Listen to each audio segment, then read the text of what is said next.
କେତେ ଲୋକ ତା ପାଖରେ ଫଟୋ ଉଠଉଛନ୍ତି। ମୋ ଫଟୋ ବି ଉଠୁଥାନ୍ତି। ଏ ସଙ୍ଗାତ ମୋ ଭାଇଟା ସେଠି ରହିଛି। କନ୍ୟା ଘର ତରଫର ଏତେ ଲୋକ, ବର ଘର ତରଫର କେହି ଜଣେ ନା।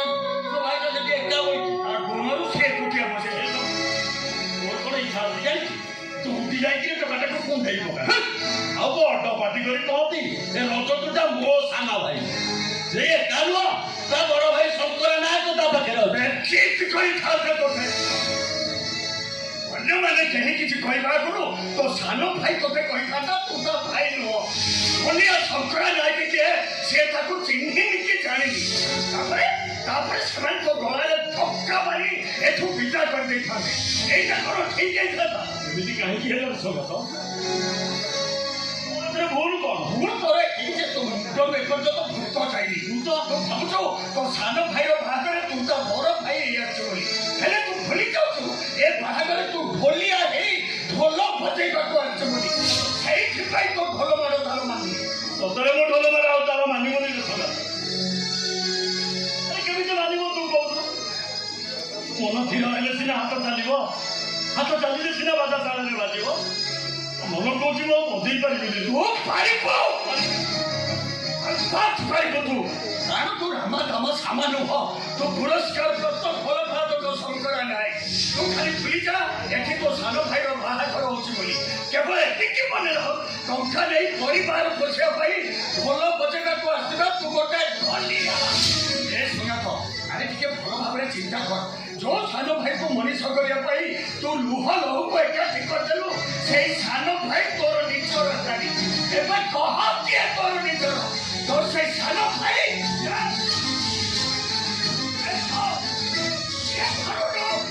ଏଇ ମାରଖିଆ ଭଲ ଏ 30 ବର୍ଷ ହେଲା ଭାତ ଖାଇ ଖାଇ ତୋ ପେଟକୁ ଆହାର ଦେଇ ଅଛି। କହ କିଏ ତୋର ନିଜର? ତୋର ସେଇ ସାନ ଭାଇ ନାଇଁ ମାରଖିଆ ଭଲ। ଆରେ ତୋର ଅଗତ ତ ନିଜର ହେଲାନି। ଏ ଢୋଲ ତୋ ପାଖରେ ଅଛି, ଆଗକୁ ଏଇ ତୋତେ ଜାଗା ଦବ। କହ କିଏ ତୋର ନିଜର? ତୋର ସେଇ ସାନ ଭାଇ ନାଇଁ ମାରଖିଆ ଭଲ। ଆରେ କହୁନୁ କହ କିଏ ତୋର ନିଜର?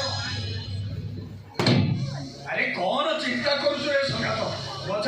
ବଜା ରେ ସଙ୍ଗାତ ବଜା। ଦେଖେଇତେ ତୁ ପୁରସ୍କାର ପାଇଥିବା ଢୋଲିଆ ହାତର କମା। ବଜା ରେ ସଙ୍ଗାତ ବଜା। ବଜା ସଙ୍ଗାତ ବଜା। ଆରେ ବଜା ସଙ୍ଗାତ ବଜା।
କାଲି ରାତିଠୁ କିଛି ଖାଇନଥିଲି। ଆଜି ସକାଳୁ ଆଇଲା ବେଳେ ତ ସଙ୍ଗାତୁଣୀରେ କିଛି ଖାଇବାକୁ ଦେଇନଥିଲା। ଜାଣିଛୁ ମୁଁ ଭୋକ ସମ୍ଭାଳି ପାରିନି। ଭୋକରେ ରୋଗ ହେଇଗଲା। ଭାବିଥିଲି କେତେ ବଡ଼ ଲୋକର ବାହାଘର ହେଇଛି, କେତେ କ'ଣ ଖାଇବାକୁ ହୋଇଥାଉ, ପେଟେ ଖଣ୍ଡେ ଖାଇଦେବି। ହେଲେ ଏଇ ସଙ୍ଗାତ, ଆରେ ତୁ କ'ଣ ଭୁଲି ଗଲୁ ଆମେ ବାଚାବାଲ ବୋଲି? ଆରେ ବାଚାବାଲ ସମସ୍ତ ତ ପଛରେ ଖାଆନ୍ତି, ସେଇଟା ପୁଣି ଖାଇବା ଭଳି। ଏଇ ନିଅ, ମୁଁ ତୋ ପାଇଁ ଖାଇବାକୁ ଆଣିଛି। ସନ୍ଧ୍ୟା ତୁ ଠିକ ହେଇଛୁ? ଆସିଛି ମୋ ବଡ଼ ପୁଅ ରଜତର ବର ବେଶ ଦେଖିବା।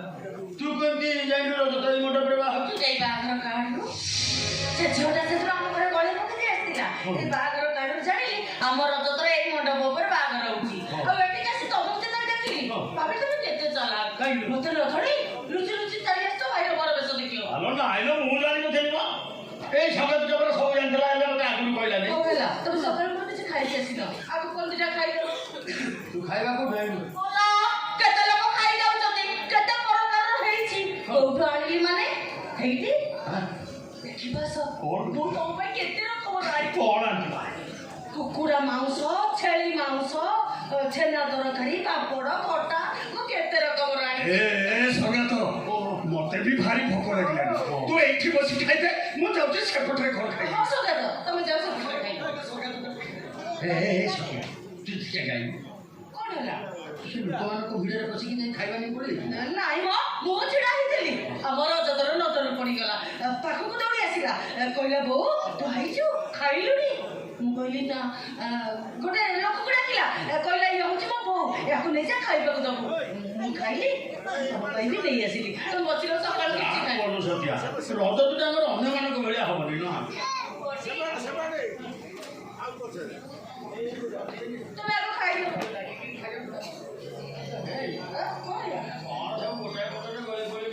ଗୋଟାଏ ଜାଗାରେ ଆଣି ତ ଖାଇଦିଅ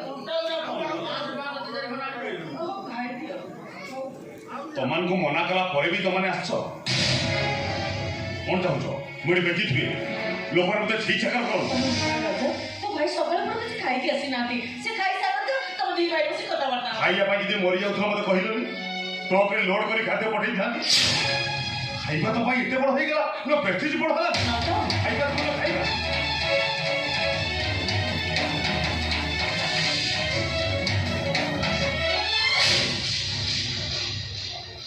ଯେତେ ଶୀଘ୍ର ପାରୁଛ ଜାଗା ଛାଡ଼ି ଚାଲିଯାଅ ନାଇଁ ରେ ରଜ ତ ସେମିତି କହନା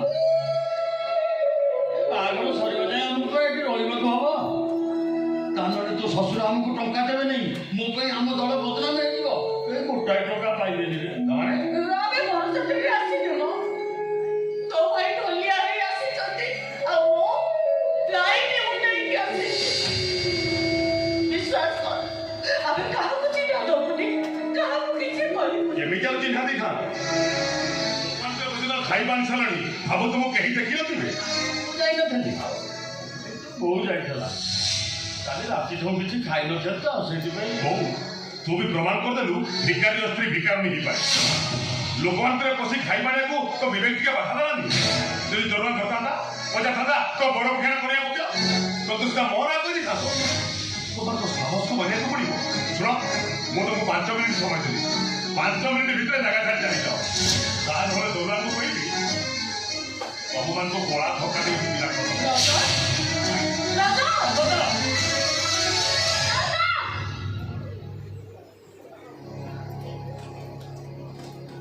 ତୁ ମୋତେ ମିଛ କହିଥିଲୁ ନା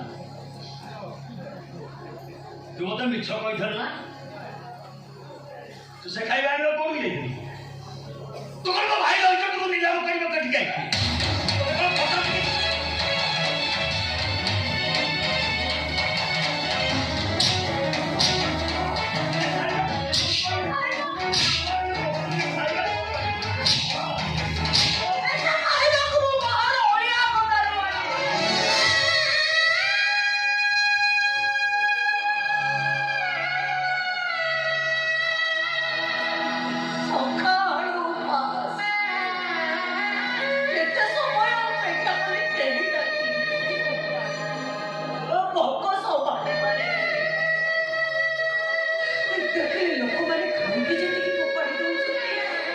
ଜଣକ ଠାରୁ ଆମ 2 ଜଣଙ୍କର ପେଟ ପୁରିଯିବ 2ଟା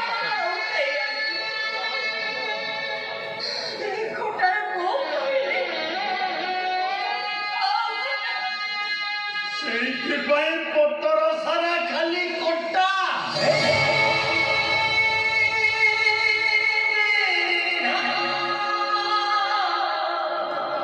ଶେଷରେ ମତେ ପଇଠା ଖୁଆଇଦେଲି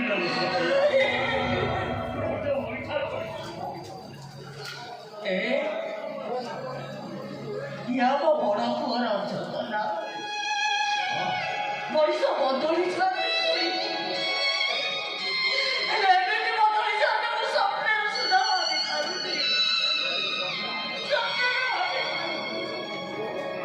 ଏଇ ଟୋକାଟା ଏଡ଼ିକି ବକେଟେ ହେଇଥିଲା